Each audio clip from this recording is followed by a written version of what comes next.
Hello to anyone tuning in on our first educational video for IB Physics and Math. In this video, we will be solving three questions on vectors and motion for IB Physics, along with commentary to help us better understand the process. The questions will be designed to get progressively harder throughout the video. Now, without any further ado, let's begin with our first question.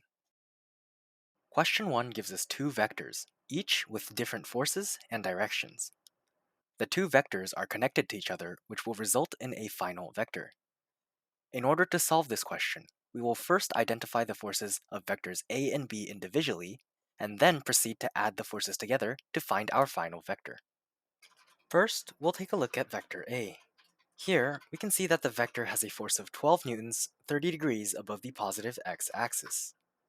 When finding the sum of multiple vectors, we'll first solve for the x values and y values of each vector.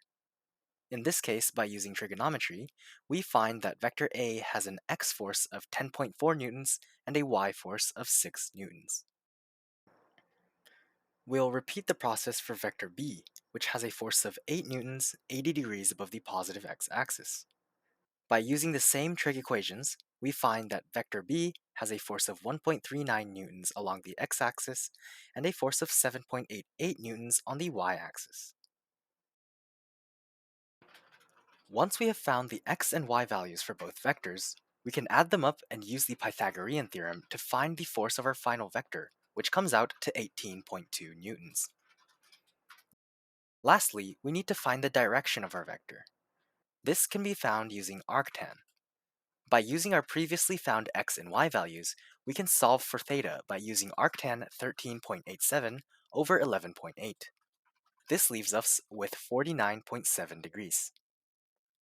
Therefore, the sum of our two vectors A and B is a vector of force 18.2 newtons with an angle of 49.7 degrees above the positive x-axis.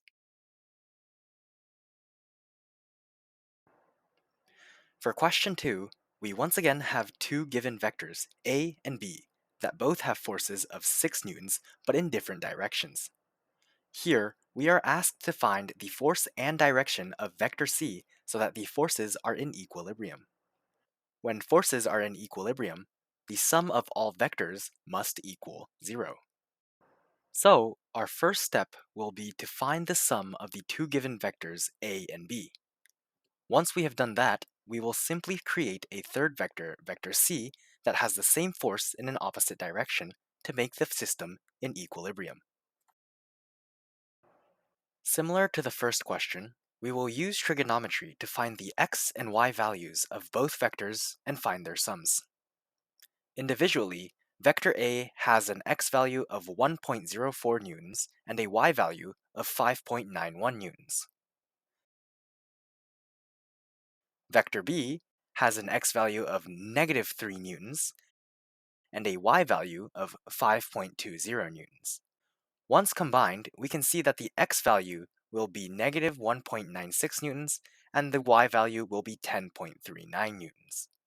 However, since vector C will be the opposite of the sum of vectors A and B, we will make their values their negative versions. Finally, through the Pythagorean theorem once again, vector C will have a total force of 10.57 newtons and an angle of negative 79.3 degrees from the positive x-axis.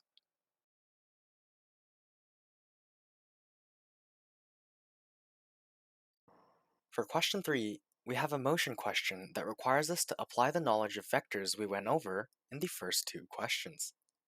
Here, we have a 6 kilogram object that is on a surface inclined 30 degrees from the ground.